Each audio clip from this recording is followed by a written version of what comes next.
my ex demanded I cook the dinner he wanted. This happened a long time ago, but still tickles me. The year was 1971, and I got married for the first time. Things were a lot different back then for women. We had just gotten married the day before, and the next morning my husband woke up and told me he wanted cabbage, sausage, and potatoes for dinner.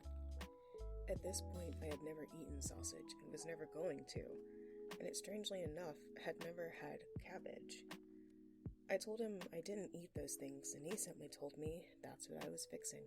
So I unpacked the new pots and pans, put the biggest pot on the stove, and added water, cabbage, potatoes with seasonings, and turned it on high. When everything inside the pot, which was Teflon, burnt to a crisp, I still left it there until it completely ruined the pot.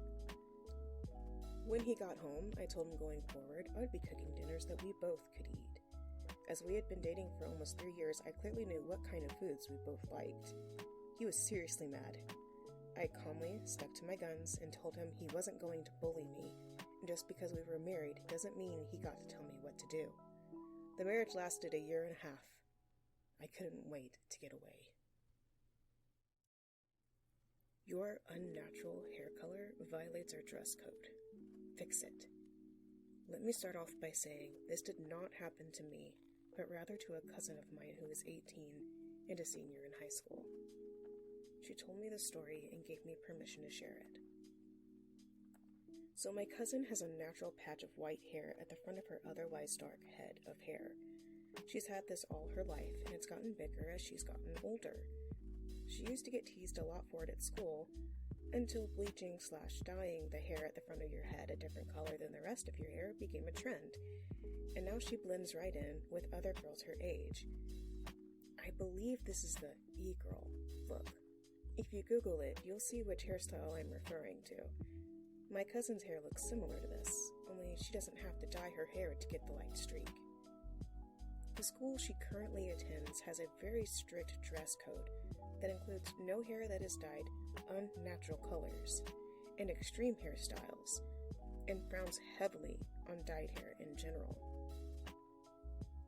When in-person classes resumed at her school, one of my cousin's teachers took one look at her hair and sent her to the principal's office, insisting my cousin's unnatural, extreme hair was in violation of the dress code and too distracting, despite the fact she's never dyed or bleached any part of her hair in her life.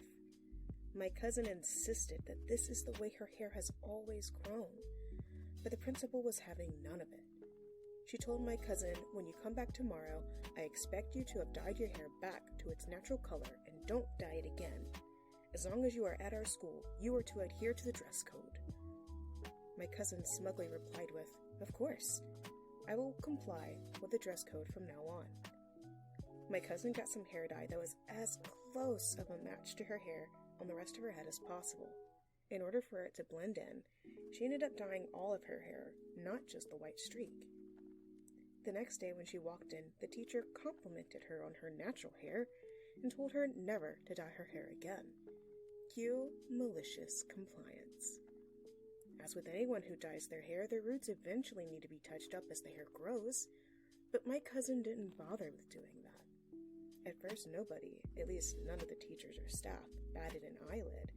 It wasn't until her hair had grown maybe an inch or so that her teacher suddenly looked at her and barked, "What did we tell you about your hair? No unnatural colors or extreme hairstyles. We told you to dye it back to its natural color and not dye it again. Go to the principal's office." My cousin did as she was told. The principal asked her why her hair looked the way it did. My cousin replied with, "Well, you told me to dye my hair to its natural color and to never dye it again, so I did just that. I dyed my hair the color of the hair on which most of my head is to get rid of the white streak, which is how my hair naturally grows, and didn't dye it again, so now the roots are showing. I did exactly what you told me to do." The principal called her parents and told them to come pick up their daughter, explaining that due to her multiple violations of the school's dress code, she would be suspended. So they came to the school and brought the family photo album with them, which had pictures of my cousin at various stages of her life, all with the white patch in her hair.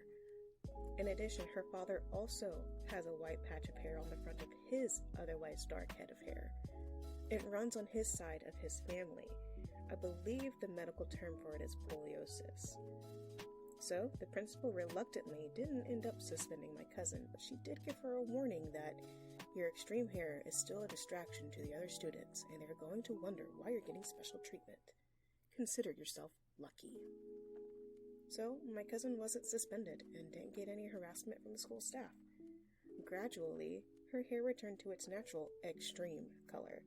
She still continues to occasionally get disapproving looks from the school staff, but none of her classmates feel like she's getting special treatment and think it's cool that her hair naturally grows that way. My cousin says that she will not be returning to that school next semester and will be homeschooled instead.